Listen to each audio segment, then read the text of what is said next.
Hello and welcome back to 7-Minute Guitar. We're now in exercise 9. This one is dealing with A-shaped bar chords. So in the last exercise, exercise 8, I talked about how important that E is, right? So the other important shape from the caged system, the C-A-G-E-D system, is the A, right? So those are actually the two most important shapes for sure, the E shape and the A shape.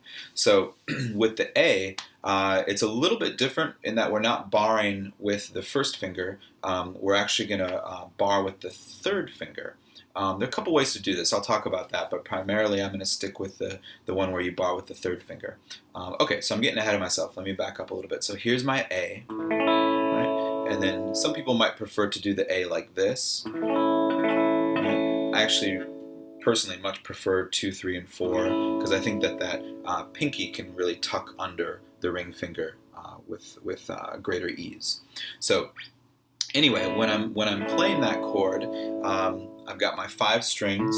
Start with my root note on string 5, and now I'm moving from A to A sharp. So what I'm going to do is go like that, and I'm totally switching positions, but what I've done is I've barred with my third finger right here across strings 4, 3, and 2, and then I'm not barring with the first finger.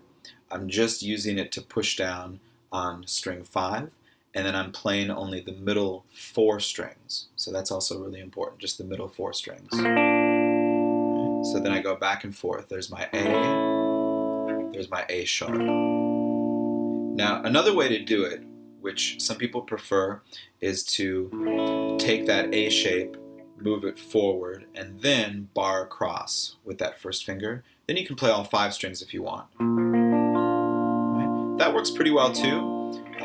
I think it's a quicker change just to use the third finger to bar across, but personal preference. It's interesting once you get into chords that are I don't know, requiring a few more different shapes and things. There are actually a lot of ways to do these chord changes, a lot of different ways to make the same chord.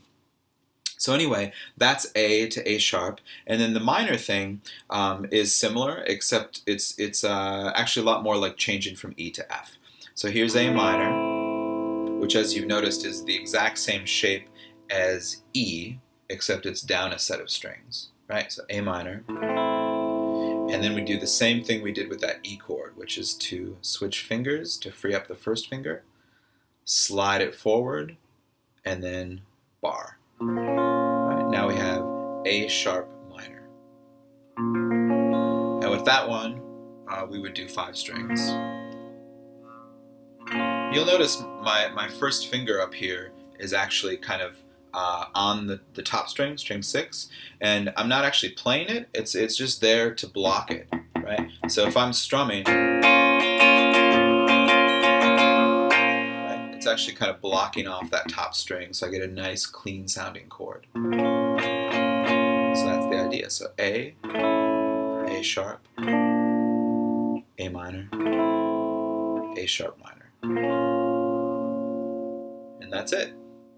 Pretty straightforward, but it's actually a powerful concept because it's going to open up that fretboard and allow you to climb up and get a lot of different chords going on. That's it for now. Thanks for watching. See you next time.